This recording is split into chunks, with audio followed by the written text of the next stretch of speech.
Thank you, Madam Chairwoman and ranking members, for hosting this important hearing on public transportation, and in particular, the light rail and the impacts that the light rail have on job accessibility and economic development. Let us take a deeper look into job accessibility in connection to the light rail.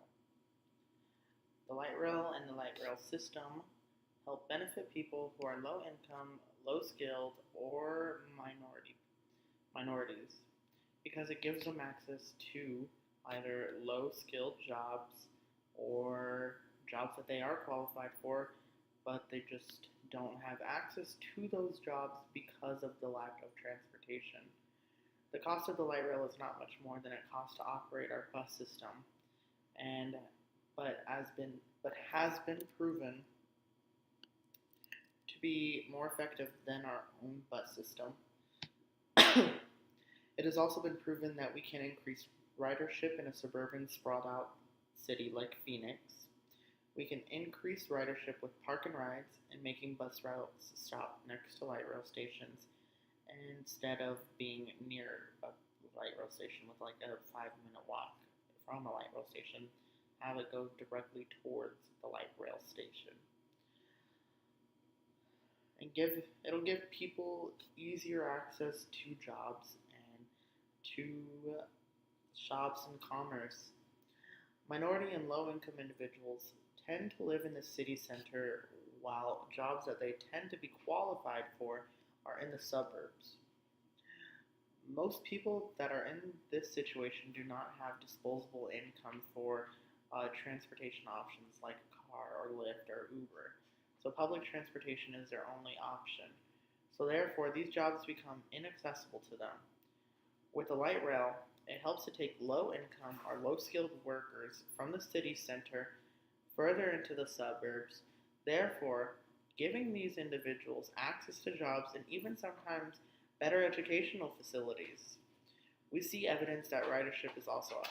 When the light rail first opened, it was expected to have 26,000 daily riders. However, the actual amount of riders per day was 33,000 people, which is well above the expected amount of riders. Like stated earlier, there has been a steady increase in riders on the light rail. Another example, 6 months after opening, the light rail had a total of 5,580,860 riders and saw a massive increase to 14,286,093 riders in 2012, making the light rail in Phoenix the 12th busiest light rail system in the entire country. The demand for additional light rail is there, and we must accommodate to the demand. Further expanding the light rail will increase job accessibility for low-income individuals and minorities and low-skilled workers. Expanding the light rail will help neglected communities get access to our transportation system and increase ridership and generate more jobs. The light rail has also brought businesses into the area. It is said that the light rail has been credited with having big businesses bringing jobs to the Valley of the Sun. The light rail is also a great benefit to students at our universities. We can take a look at the light rail that connects the ASU Tempe campus and the ASU downtown campus. Public transportation is vital to any growing city and especially to younger inhabitants. With public transportation, it helps these students get to and from school. We also see new campuses popping up in our downtown area, and that can also be attributed to our light rail system.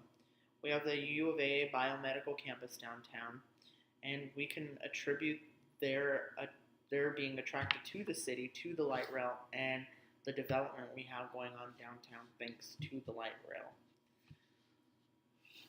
When people are looking for places they want to live in, they want everything to be together. They want work to be close or near public transportation. If they are a student, they want school to be close as well. They want shops and activities to also be in close proximity to them. We can make this a possibility in our downtown and across the rest of our amazing city.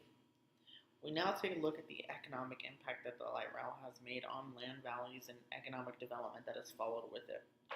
It has been proven that if a housing unit is within a certain area of a light rail station, the land value of that house will go up.